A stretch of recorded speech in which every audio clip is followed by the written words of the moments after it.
Silakan kepada hambanya Pak Julianto yang akan menyampaikan firman Allah. Silakan Pak. Terima kasih Pak Nando waktunya. Sebelum mulai mari kita berdoa. Tuhan Yesus Kristus, Bapa kami yang dalam surga. Pagi ini Tuhan, anak-anak-Mu yang setia mau mendengarkan firman yang daripada-Mu Tuhan. Kiranya Engkau urapi hamba-Mu ini Tuhan, urapi mulut dan bibir hamba-Mu ini yang akan memberikan firman pagi ini. Siapkan hati kami masing-masing, buka hati kami, biarlah firman itu masuk dalam hati dan pikiran kami, tumbuh dan berkembang, memberikan berkat buat anak-anak-Mu.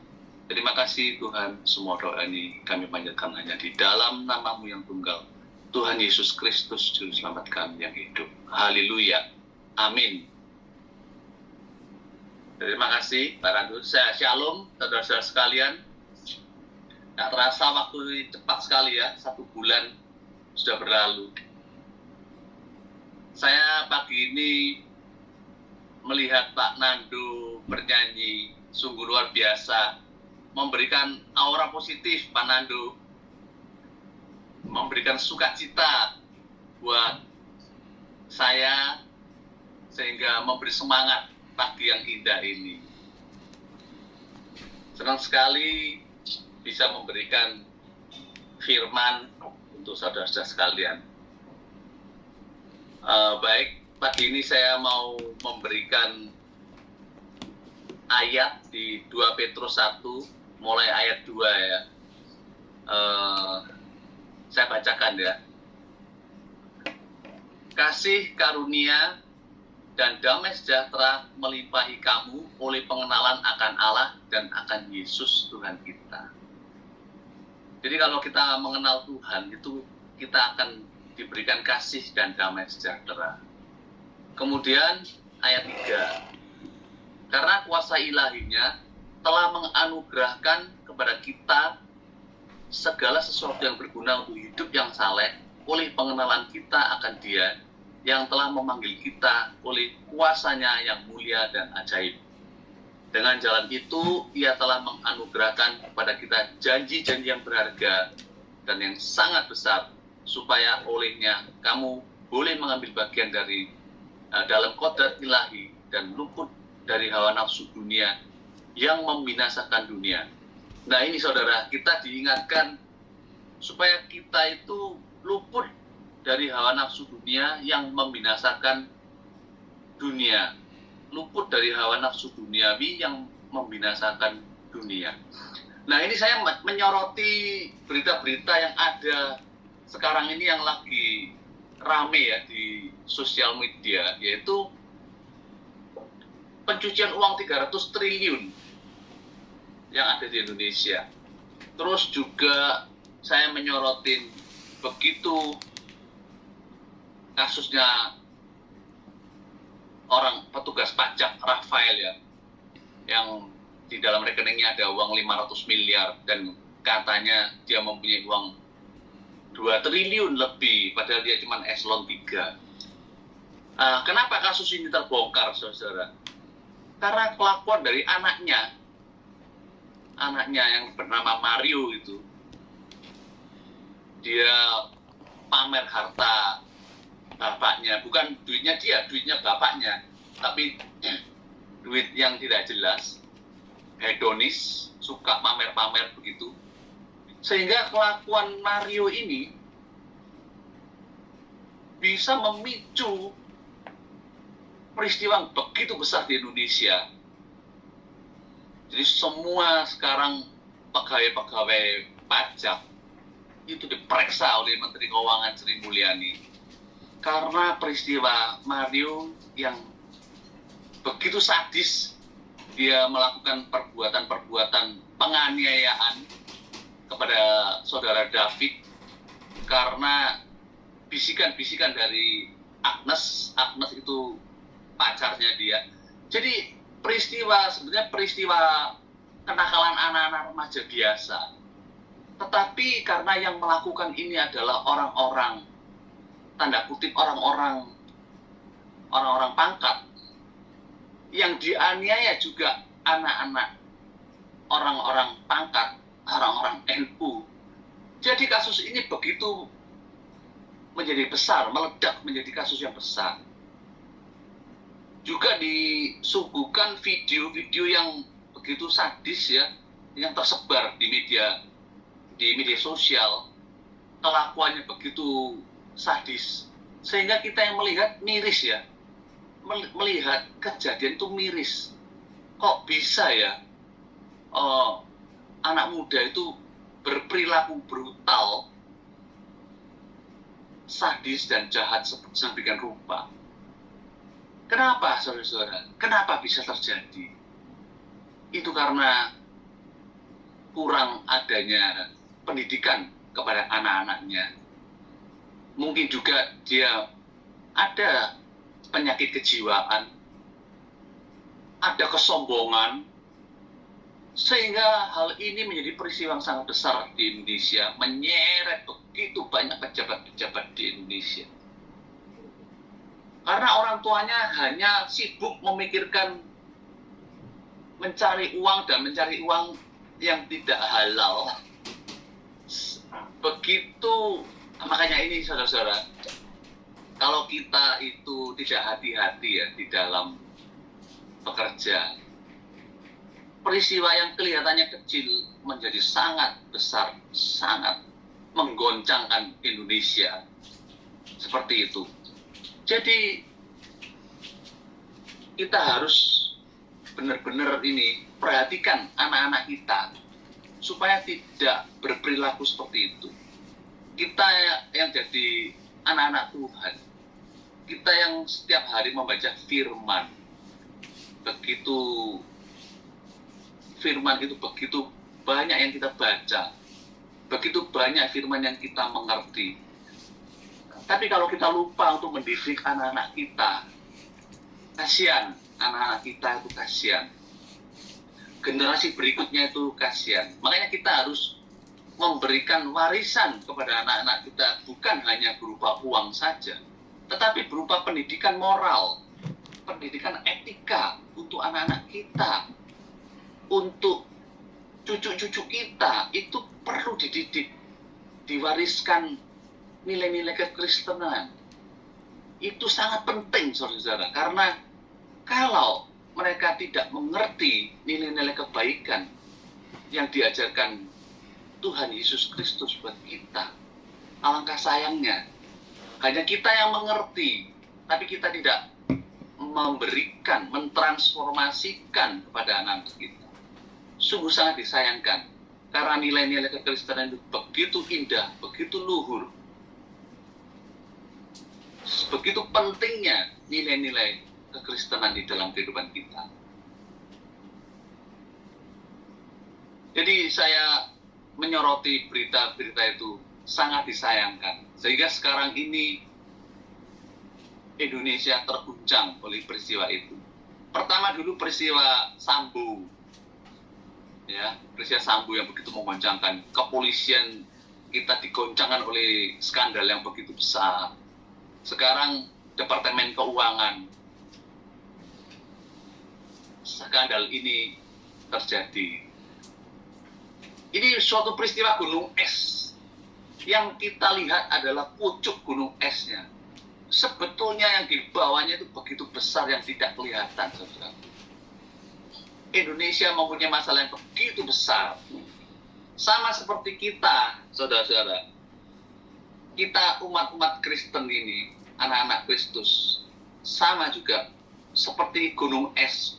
Yang peristiwa yang di puncaknya yang meledak itu yang kita lihat. Sebetulnya peristiwa yang sesungguhnya itu akan jauh lebih besar, yang belum meledak, yang belum kelihatan, belum kejadian. Sama seperti dosa-dosa manusia. Dosa-dosa itu yang belum kelihatan, itu belum meledak, saudara. Masih berkumpul di bawah. Tapi kalau dosa itu terakumulasi, semakin banyak, semakin tinggi, kalau sudah di atas meledak, itu baru kita melihat peristiwa. Banyak peristiwa-peristiwa orang-orang Kristen pun banyak meledak di atas. Karena dosa yang terakumulasi. Oleh sebab itu, saudara-saudara, peristiwa-peristiwa itu mengingatkan kita supaya kita itu mengoreksi diri kita sendiri, mengoreksi kita sebagai anak-anak Tuhan, anak-anak hamba-hamba Tuhan. Kita mengoreksi, mengaca diri kita sendiri. Apakah diri kita ini sudah baik? Nah, itu penting. Apakah diri kita ini sudah benar? Apa yang saya katakan ini fakta. Firman Tuhan memberikan kita itu kebaikan. Firman Tuhan selalu berbicara tentang kebenaran. Firman Tuhan selalu bicara yang baik-baik. Memang kita diarahkan untuk menjadi baik. Tapi apakah kita bisa melakukan firman itu di dalam diri kita? Itu yang jauh lebih penting. Melakukan, saudara. Melakukan firman itu. Yang simple-simple aja. Itu sulit loh dilakukan. Sabar itu kelihatannya gampang, tapi sebenarnya nggak gampang orang disuruh sabar. Karena banyak peristiwa-peristiwa yang mempengaruhi kesabaran kita. Contohnya saja, saya mempunyai pegawai di dalam perusahaan. Pegawai saya suruh kerja A, tapi dia melakukan B. Itu yang memancing kita itu jadi marah.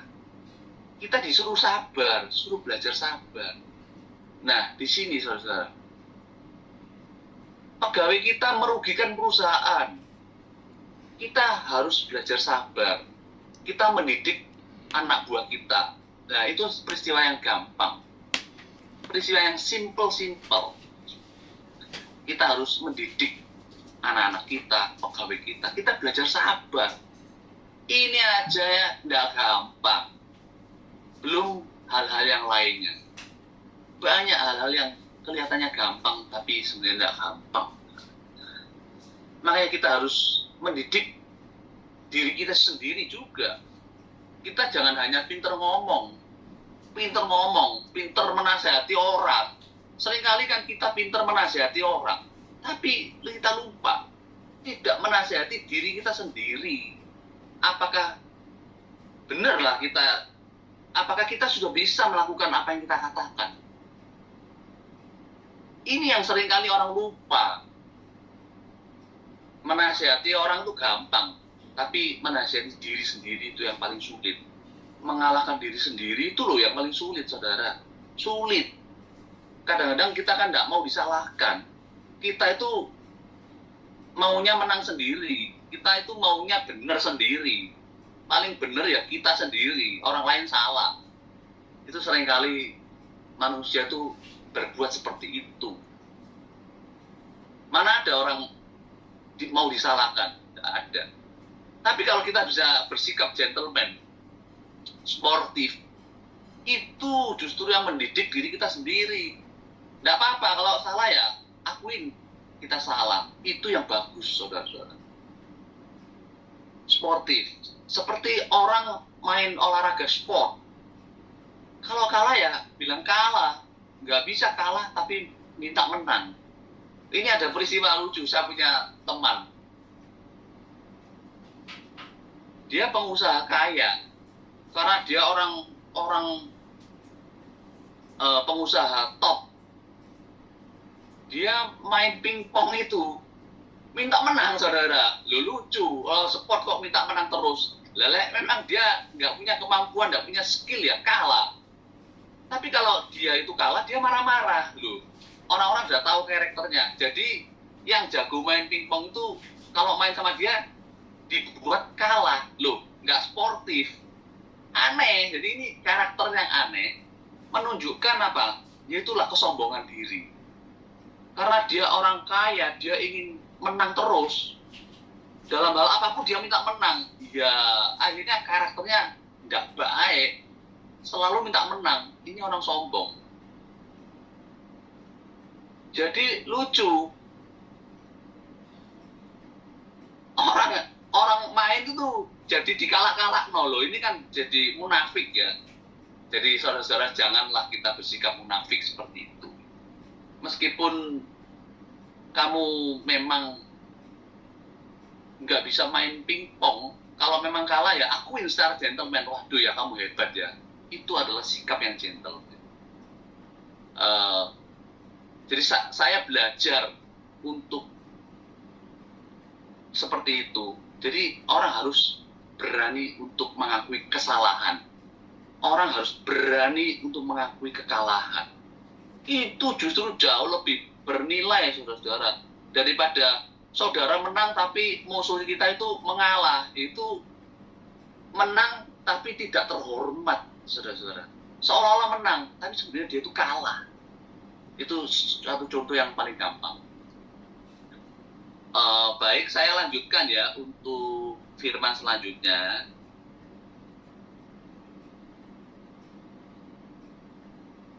Yaitu 2 Petrus 1 yang ayat 5 ya. Justru karena itu, kamu harus dengan sungguh-sungguh berusaha untuk menambahkan kepada imanmu kebajikan. Jadi iman kita itu harus ditambahkan apa? Kebajikan. Apa itu kebajikan? Kebajikan itu, saudara-saudara, adalah kebijaksanaan, keadilan, kesederhanaan, atau pembatasan untuk mengendalikan diri. Keberanian itu adalah kebajikan. Jadi firman Tuhan itu sudah mengatakan bahwa iman kita itu harus ditambahkan kebajikan, sungguh-sungguh berusaha. Jadi bukan cuma setengah-setengah loh, saudara. Ini harus sungguh-sungguh berusaha menambah kebajikan. Iman itu harus diisi dengan kebajikan, yaitu kebijaksanaan, kemurnian, kesederhanaan, keadilan. Kita diajari untuk hidup sederhana. Meskipun kamu kaya raya, harus sederhana. Jangan hedonis seperti anaknya pejabat itu tadi. Pamer-pamer kekayaan. Sekarang kan zamannya gitu di media sosial. Show off, Hermes, cepet tiaw. Aduh, show off apa? Jangan, saudara. Itu membuat kecemburuan sosial. Jangan, tidak perlu. Punya kekayaan ditunjuk-tunjukkan buat apa? Apalagi itu kekayaannya bapakmu.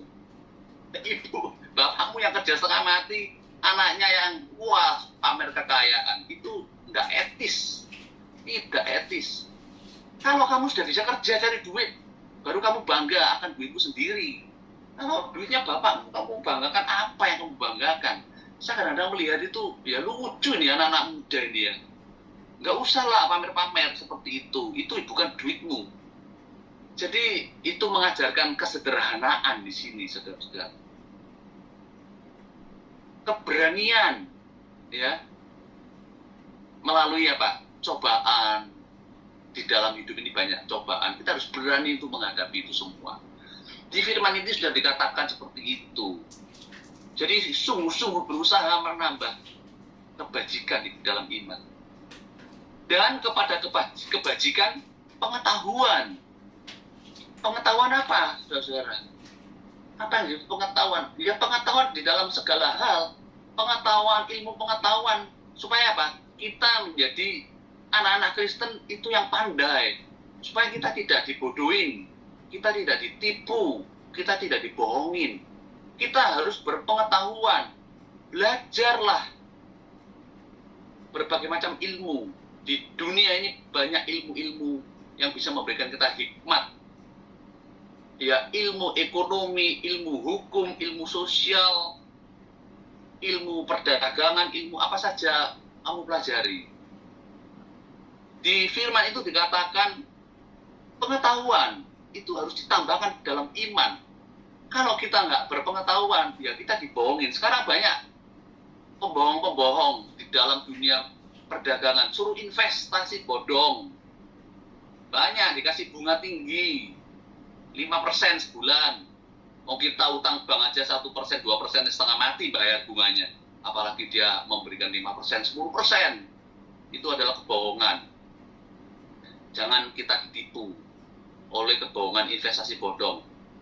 Banyak itu investasi yang berkedok koperasi simpan pinjam Indosurya, 106 triliun uang dibawa lari Indosurya, ya. Itulah banyak kebohongan-kebohongan di situ. Makanya kita anak-anak Tuhan, anak-anak Tuhan itu harus punya hikmat, belajar yang pintar supaya nggak dibohongin. Jadi kita belajar firman, juga belajar ilmu-ilmu duniawi itu penting supaya kita nggak tertipu. Di firman ini sudah dikatakan kita harus berpengetahuan. Itulah gunanya belajar firman, berpengetahuan. Kemudian saya lanjutkan lagi. Ayat 6. Dan kepada pengetahuan penguasaan diri, saudara-saudara. Penguasaan diri. Setelah kita berilmu, kita harus penguasaan diri. Apa itu penguasaan diri? Penguasaan diri itu yaitu adalah pengendalian emosi, pengendalian ambisi, itu mengendalikan diri sendiri.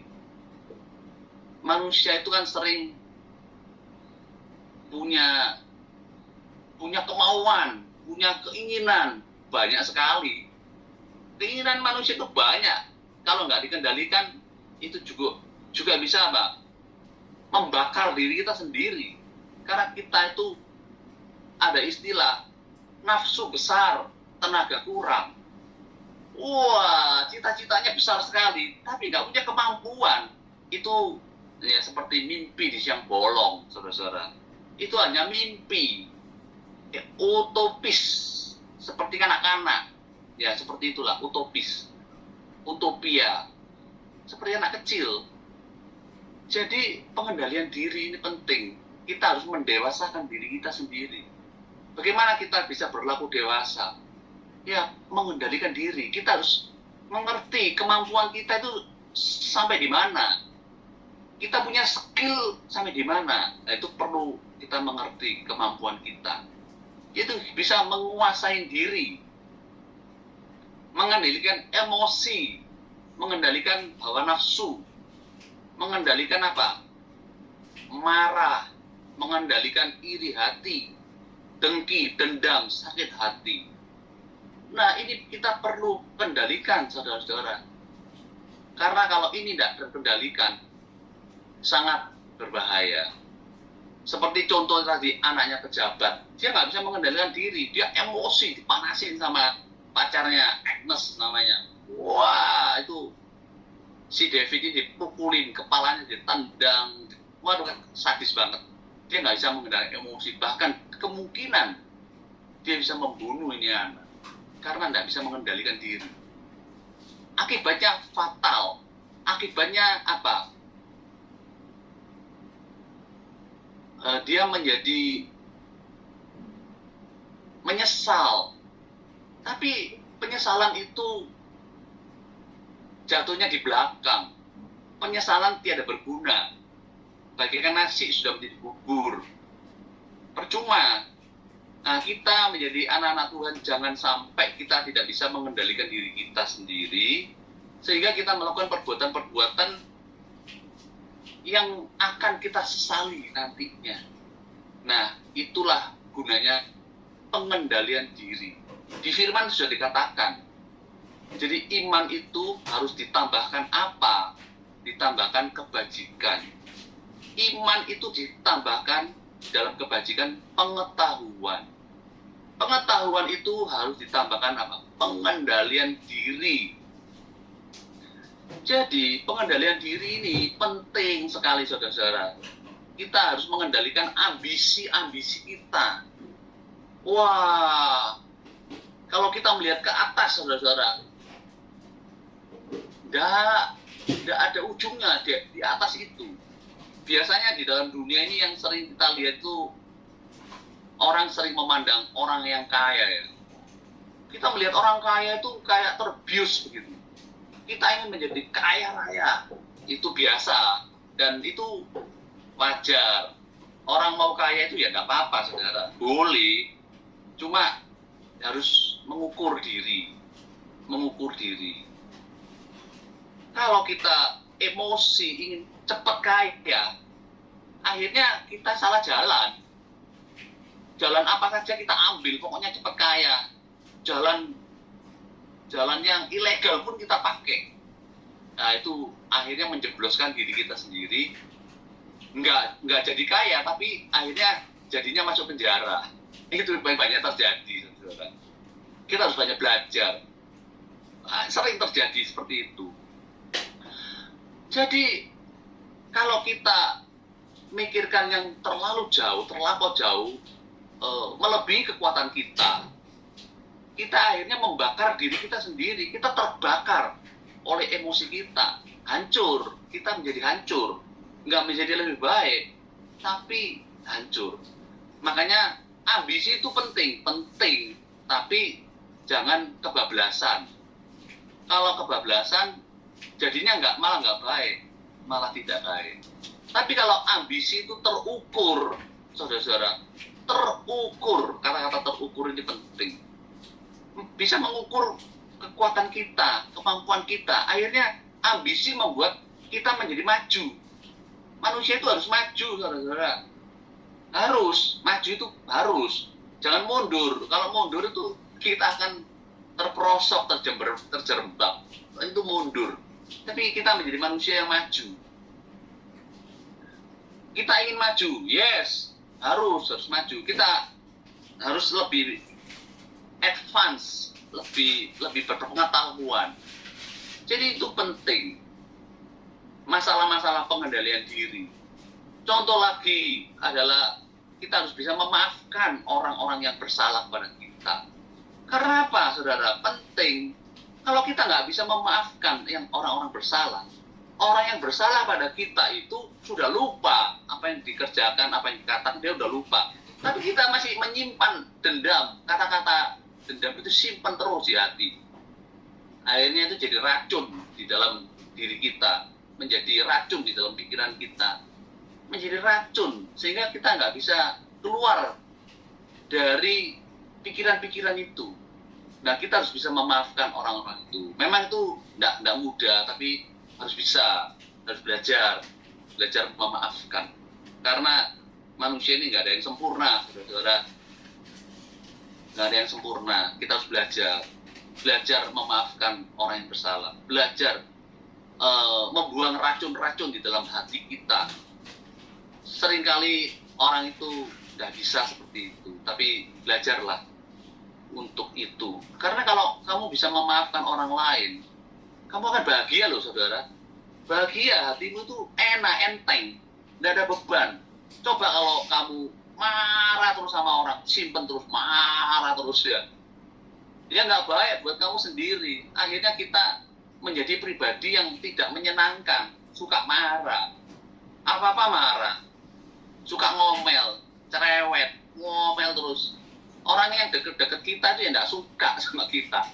Saya loh kalau deket orang cerewet itu, waduh, berbeken istilahnya tuh, nggak suka denger, ngomel terus, marah terus. Jadi itu menimbulkan apa? Aura negatif itu di dalam diri kita.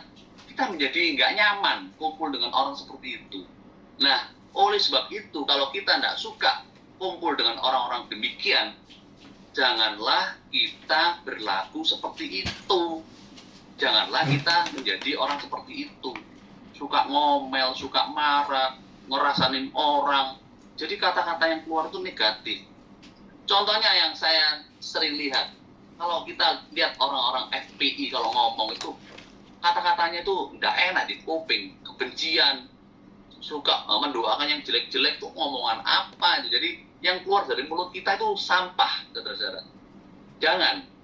Justru yang keluar dari mulut kita itu adalah harus yang harum, harus yang enak, harus yang menyegarkan, yang menyenangkan. Seperti itu. Jadi kita harus belajar firman yang ada di dalam diri kita itu kita keluarkan yang positif. Kalau kita sudah bisa berkata-kata yang baik, kita harus berusaha menjalankan yang baik. Kita harus merubah diri kita, karakter kita itu yang baik. Meskipun kita pun enggak sempurna ya. Saya pun ya enggak sempurna. Tapi saya belajar untuk menjadi lebih baik. Saya tahu, saya harus kemana, saya tahu. Saya harus menjalankan firman ini, saya harus menjalankan firman Tuhan ini sebaik-baiknya. Tapi saya tahu bahwa saya belum sempurna. Tapi it's okay, saudara. Yang penting kita itu sudah berjalan di jalan yang benar. Kita tahu kita harus lurus loh, kita itu harus lurus. Tapi kadang-kadang kita itu berbelok, tertarik terhadap dunia. Itu wajar. Karena apa? Kita ini masih punya darah dan daging yang dipengaruhi oleh dunia. Tapi kita harus belok lagi ke jalan yang lurus. Kita harus apa? Berjalan on the right track. Track kita itu harus benar dulu. Kita harus tahu kemana kita harus pergi.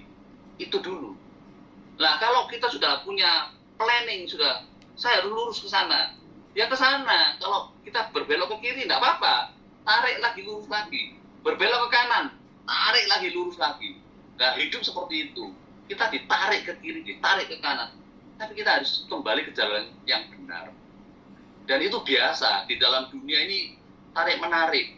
Kita itu ditarik oleh dunia, itu biasa. Ya, bagaimana? Kita memang masih punya emosi, kita masih punya keinginan, kita masih punya hawa nafsu, kita masih punya daging. Itu kita ditarik, tapi kita harus tetap lurus. Jadi kita harus bisa mengalahkan diri kita sendiri, ya. Terus saya lanjut ke firman selanjutnya. Kita sampai kepada penguasaan diri. Nah, ayat 6, kepada penguasaan diri itu apa? Ketekunan. Kalau kita sudah bisa menguasai diri, kita harus tekun. Tekun melakukan hal itu terus-menerus. Supaya apa? Supaya ketekunan ini bisa menghasilkan. Dan kepada ketekunan adalah kesalehan.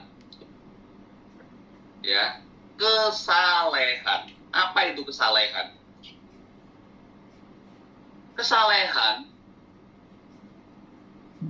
itu kesetiaan, saudara. Kesetiaan, mati raga, pengorbanan. Kesetiaan itu dalam bentuk keyakinan hati, sikap mengabdikan terhadap sesama, setia, taat, dan sungguh-sungguh melakukan. Itu adalah kesalehan. Ketaatan, kepatuhan di dalam menjalankan ibadah, menunaikan kesungguhan, menunaikan ajaran agama, itu kesalehan. Berarti setelah itu semua kita mengerti, kita tuh harus taat, harus sungguh-sungguh menjalankan. Itu adalah kesalehan. Ya. Jadi setelah itu ayat 7, kepada kesalehan, kasih akan saudara-saudara dan kasih akan semua orang. Jadi setelah semua itu kita mengerti, saudara, setelah mengerti semua, itu ditambahkan kasih kepada saudara-saudara kita dan kasih kepada semua orang. Jadi mengasihi, setelah kita belajar tadi semua itu, kita harus mengasihi saudara-saudara kita, mengasihi pasangan hidup kita, mengasihi anak-anak kita, mengasihi semua orang. Itu adalah hukum yang terutama di dalam kekristenan. Mengasihi Tuhanmu dengan segenap hatimu, dengan segenap jiwamu, dengan segenap akal budimu, dengan segenap kekuatanmu. Jadi kita itu mengasihi all out, saudara-saudara, dengan hati, dengan jiwa, dengan akal budi, dengan kekuatan. Ini adalah kasih yang luar biasa. Nah, kalau kita bisa menjalankan kesemuanya itu, kita akan diberkati Tuhan, kita akan menjadi manusia-manusia unggul, kita menjadi manusia-manusia tangguh, kita menjadi murid-murid Kristus yang baik, kita akan menjadi terang di dalam kehidupan kita, kita akan menjadi garam di dalam kehidupan kita. Justru ini adalah kasih yang harus kita jalankan dalam kehidupan kita. Ini saudara-saudara yang saya sampaikan, yang saya sharingkan kepada saudara sekalian, supaya kita mengerti akan firman Tuhan, kita bisa menjalankan dalam hidup kita, sehingga kita mempunyai nilai-nilai yang unggul, menjadi murid-murid Tuhan, menjadi murid-murid Kristus yang bisa menjadikan terang dan garam dunia.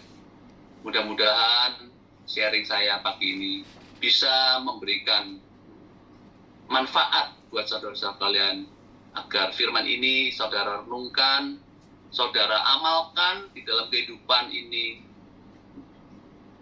Mudah-mudahan semua ini menjadi berkat buat saudara-saudara sekalian. Mulai hari ini, hari-hari selanjutnya, saudara harus berubah menjadi lebih baik dan lebih baik meskipun kita nggak sempurna. Amin. Saya kembalikan ke Pak Fernando. Silakan Pak Fernando. Ya, baik. Puji Tuhan. Terima kasih banyak Pak Julianto untuk firman Allah yang kita semua sudah dengar pagi hari ini ya. Kita harus berubah menjadi lebih baik dan lebih baik lagi ya. Ini luar biasa closing statementnya ya pagi hari ini ya. Nah, ini menjadi berkat bagi kita semua, harus semakin hari semakin baik ya. Tadi ada beberapa poin penting yang disampaikan oleh Pak Julianto ya, dimana kita menambahkan ya, sudah punya iman kita tambahkan di pengetahuan, kita tambah ada kebajikan, pengetahuan, pengendalian diri ya. Ya, semakin hari ya kita semakin menjadi serupa dengan Kristus ya. Puji Tuhan, tadi dibahas juga bagaimana kita memiliki kerendahan hati ya. Puji Tuhan, karena Yesus juga hidup dengan penuh kerendahan hati, kesederhanaan ya, itu yang harus kita contoh ya Bapak Ibu. Puji Tuhan, Tuhan memberkati Pak Julianto, memberkati keluarganya, memberkati pelayanannya, semakin dipakai Tuhan lebih luar biasa lagi, semakin diurapi oleh Tuhan ya Bapak Ibu. Tadi Ibu Inge WA ke saya untuk menyampaikan pengumuman karena Bu Inge lagi kurang enak badan. Jadi untuk Zoom kita seperti biasa ya, Senin, Rabu, Jumat, hari Selasa ada ibadah malam. Jadi kita akan berdoa bersama-sama di dalam ibadah Zoom ya. Puji Tuhan, kita akan sama-sama bertumbuh di ibadah Zoom ini dalam pengenalan yang benar akan firman Allah ya. Jadi mari Bapak Ibu, kita semakin setia, kita semakin taat kepada Tuhan, menantikan kedatangan yang kedua kali ya. Tuhan mendapati hidup kita berkenan di hadapan Tuhan ya. Puji Tuhan. Itu saja pengumuman yang bisa saya sampaikan. Mungkin Ibu Hesti mau menambahkan ada beberapa pengumuman ya. Silakan Bu Hesti. Ya, oke, shalom semuanya. Terima kasih lagi untuk Pak Ilianto yang memberikan masukan-masukan yang luar biasa, agar senantiasa keturunan kita dididik, ditatar dengan baik supaya jadi berkat ya, bukan jadi batu sandungan. Puji Tuhan. Amin. Berarti Iya Pak Yulianto ya. Hari Rabu ini ada Dorea jadi berkat di Grand City Mall lantai 3 jam 19. Dimohon semua bisa datang ya, yang di Surabaya siapa tahu ada waktu, silakan berkunjung, silakan kita sama-sama untuk beribadah kepada Tuhan melalui pelayanan Dorea Ministry jadi berkat yang di Grand City Mall. Kemudian hari Kamis kita akan bertolak ke Semarang, ada pembukaan ya Dorea Ministry Semarang jam 18 di Paragon Mall, dan itu dimulai pada jam 18. Saya berharap yang dari Bandung ada salah satu yang bisa datang, utusan dari Bandung ya, atau mungkin ada yang kepingin jalan-jalan di Semarang ya, boleh datang ke Semarang yang khusus dari Bandung ya. Dan kita berdoa juga untuk Dorea Bandung di bulan April. Kami pengurus dari Surabaya akan ke Bandung ya, sudah ditentukan ya Ibu Alan, mana bugemnya ya. Ya Bu Esti, tanggal 10 April ya? Iya. Kita sudah beli tiket, jadi ini sudah pasti Bu ya. Ya. Thank you. Amin. Ya, siapa yang mau ikut silakan mendaftar lewat Ibu Inge. Yang mau ke Semarang silakan daftar. Ya, hanya dapat makan pada saat ibadah. Ya, untuk biaya perjalanan semua ditanggung masing-masing. Dan juga ke Bandung begitu. Kalau di Bandung juga tidak ada kesempatan untuk lapar. ya, karena orang-orang Bandung benar-benar luar biasa menyambut kita pada saat kita sampai di Bandung. Ya begitu Opa Kamajaya, Ibu Yulia. Ya Bu, OST nanti saya ikut ke Bandung ya Bu. Keterlaluan kalau nggak ikut, soalnya orang Bandung ya. Ya, kita menantikan kehadiran Ibu Rida dan Pak Yulianto di Bandung ya, Pak Kamajaya. Ya, Bu betul, Gem. Bu. Nah, ini Diusahakan Bu, ah, janji diusahakan. Ditunggu Bu Ayu Julianto. Bu Rida, Bu ditunggu. Ya, Amin. Ya, oke, saya rasa pengumumannya sekian. Oh ya, di Jalan Uni setiap Sabtu tidak pernah libur, itu di jam 17 ya, jam 5 sore. Kalau di Dorea Baru tetap mendaftar karena terbatas adanya ya. Jadi tuan rumah memberikan batasan ya untuk kehadirannya. Jadi kalau yang mau ke Dorea Baru harus mendaftar. Lewat Ibu Inge saja nggak apa-apa. Kita berdoa ya, ada satu pergumulan di Dorea Ministry supaya kita mendapatkan tempat yang tetap untuk ibadah umum ya. Jadi ini juga jadi pergumulan untuk Pak Abraham Daniel. Mana Pak Abraham Daniel ya? Pak Abraham Di Hongkong, Daniel. Bu. Lagi di Hongkong ya. Oh, lagi di Hongkong. Berdoa ya supaya Mi Hongkong maksudnya, Bu. Maksudnya Mi Hongkong. lagi di Hongkong ya, oke. Ya, kita Hadir, Bu, saya, Bu. oke. Sama-sama Masih kita di jalan, Bu. Oke, sama-sama kita berdoa supaya ada satu tempat yang khusus kita pakai untuk Dorea Ministry dalam keseharian, bisa dari hari Senin sampai hari Minggu. Kita mau ibadah kapan saja bisa, kalau kita sudah dapat tempat yang tetap. Jadi kita berdoa ya, semua berdoa supaya kerinduan ini bisa tercapai sehingga kita bisa punya tempat yang tetap. Begitu Pak Abraham ya. Wow. Betul, Ibu. Ya, puji Tuhan. Ada pengumuman lain Pak? Enggak ada, Bu, ya. Cuman yang Rabu aja. Untuk mengulang informasi aja. Karena kita ada kedatangan dilayani oleh pendeta kita yang luar biasa, Ibu Hesti Lumintang, dan kebetulan itu kan hari libur. Jadi karena jarang-jarang ya, habis ini Bu Hesti sibuk sekali, ada pelayanan sampai ke New York, sampai ke Eropa. Jadi mungkin yang di Surabaya bisa hadir. Terima kasih Pak untuk imannya yang luar biasa. Kalau Luar biasa. ya, oke, kalau begitu kita segera tutup ibadah kita di dalam doa. Tetap kita menunggu untuk hari Rabu dan Jumat ada doa pagi Zoom di Dorea Ministry. Oke, Pak Nando silakan angkat satu pujian. Kita akan tutup di dalam doa, dan sekaligus Pak Nando akan tutup kita di dalam doa. Puji Tuhan. Ya, mari Bapak Ibu, kita akan mengakhiri ibadah kita dengan doa pada pagi hari ini. Kau lebih tahu yang terbaik bagiku. Kau lebih sanggup pulihkan hatiku. Ku berserah, ku percaya, hanya Yesus menolong.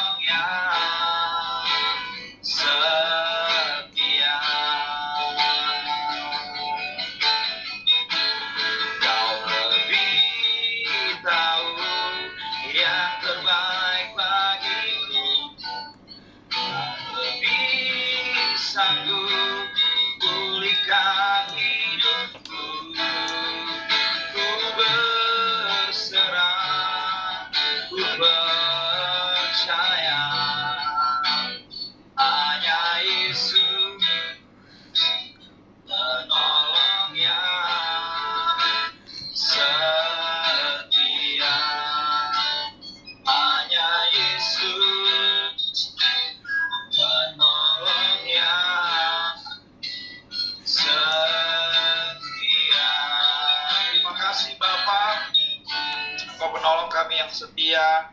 Terima kasih Tuhan buat kesempatan kami boleh beribadah pada pagi hari ini. Semua karena anugerah-Mu di dalam hidup kami. Kami boleh belajar firman-Mu Tuhan untuk kami dari hari ke hari menjadi lebih baik lagi, semakin serupa dengan Kristus dalam apa yang kami lakukan setiap hari. Biarlah kami boleh menjadi berkat bagi banyak orang, bukan menjadi batu sandungan. Kami boleh menjadi saksi bagi banyak orang ya Tuhan, karena kami adalah surat terbuka ya Tuhan, sehingga banyak orang menjadi percaya oleh karena melihat kehidupan kami. Ada Kristus di dalam kehidupan kami ya Tuhan. Setiap hari kami Tuhan memperkatakan perkataan firman lewat kehidupan kami Tuhan. Ada nilai-nilai Kristus, ada nilai-nilai firman Tuhan yang kami bagikan bagi orang-orang yang mengenal kami ya Tuhan, sehingga mereka boleh mengenal Kristus melalui kehidupan kami ya Tuhan. Berkati hamba-Mu Pak Julianto ya Tuhan, yang Kau boleh pakai pada pagi hari ini untuk menyampaikan kebenaran firman Allah. Tuhan berkati beliau Tuhan dalam setiap tugas, dalam setiap pekerjaannya ya Tuhan, buat berhasil semua dikerjakan, bahkan keluarganya bersama Ibu Rida, anak-anaknya semuanya Tuhan diberkati oleh Tuhan. Tuhan yang akan memakai Tuhan Pak Julianto jadi berkat bagi banyak orang. Tuhan semakin mengurapi beliau ya Tuhan. Hikmat, pengetahuan dari Allah Tuhan ada dalam kehidupan beliau ketika menyampaikan kebenaran. Berikan kesehatan, kekuatan, pulihkan kesehatan Bu Rida juga ya Tuhan. Kami berdoa yang terbaik Tuhan kerjakan bagi Bu Rida dan Pak Julianto ya Tuhan. Terima kasih Bapak. Kami juga tidak lupa berdoa buat Ibu Inga yang saat ini sedang mengalami kelemahan tubuh. Kiranya kuasa-Mu Tuhan, kiranya Tuhan tangan-Mu yang kuat itu Tuhan menjamah saat ini juga, sehingga kesembuhan boleh terjadi bagi Bu Inga ya Tuhan, di dalam nama Yesus. Terima kasih Bapak, kami menyerahkan Tuhan untuk Tuhan ibadah-ibadah Dorea Ministry ya Tuhan, yang onsite Tuhan, baik di Dorea Jadi Berkat Grand City, baik di Uni Tuhan. Kami berdoa juga akan membuka di tempat yang baru di Semarang. Tuhan yang menolong semua Bapak, semua penuh kemuliaan Tuhan. Banyak jiwa dimenangkan lewat pelayanan Dorea Ministry ya Tuhan, baik ada di Bandung, di Bali, seluruh Indonesia ya Tuhan. Kami percaya kuasa-Mu menyertai setiap hamba-hamba-Mu yang melayani di Dorea Ministry, baik gembala-gembala Dorea Ministry, Tuhan yang pakai mereka semua Tuhan untuk menjadi alat-Mu untuk pemuliaan ya Bapak. Berkati juga Bu Hesti, Tuhan tolong berikan kekuatan kesehatan bagi hamba-Mu ini ya Tuhan, menjalani tugas dan tanggung jawab sebagai seorang pelayan Tuhan. Biarlah hikmat dari Allah, kekuatan dari Allah selalu hadir bagi beliau ya Tuhan. Berkati keluarganya, berkati anak-anaknya Tuhan, berkati usaha pekerjaannya Tuhan. Terima kasih Bapak, terima kasih Tuhan. Menyerahkan seluruh hidup kami ke dalam tangan-Mu. Kami semua yang sudah ikut Dorea Ministry, Dorea Ministry, diberkati oleh Tuhan pada pagi hari ini ya Tuhan. Kami serahkan seluruh kehidupan kami ke dalam tangan-Mu. Kami percaya kami aman bersama-Mu. Kami tidak perlu takut akan apapun juga, karena kami punya Allah yang kuat, Yesus yang selalu ada dan tersedia bagi kami. Kami bersyukur, kami akhiri ibadah persekutuan Dorea Ministry melalui Zoom online pada pagi hari ini. Kami berdoa, haleluya, mari angkat tangan-Mu di hadapan Tuhan. Terimalah berkat dari Allah Bapa di sorga. Kiranya Engkau semakin dipakai Tuhan, kiranya Engkau semakin diurapi oleh Tuhan. Engkau akan menjadi berkat bagi banyak orang. Engkau akan menjadi garam dan terang dunia. Pergilah dan beritakanlah Injil, beritakanlah tentang berita keselamatan itu bagi orang-orang yang belum mengenal Kristus. Jangan sampai Engkau eksklusif dengan keselamatanmu sendiri, tetapi bagikanlah itu bagi orang-orang yang belum percaya kepada Kristus. Dan biarlah damai sejahtera Allah, kekuatan, sukacita, penghiburan dari Allah Roh Kudus akan terus menyertai hidupmu mulai hari ini sampai parusia Tuhan Yesus datang kali yang kedua, sampai selama-lamanya. Terima kasih Tuhan, kami terima berkat demi nama Yesus. Haleluya. Yang percaya sama-sama katakan amin. Tuhan memberkati kita semua. Shalom.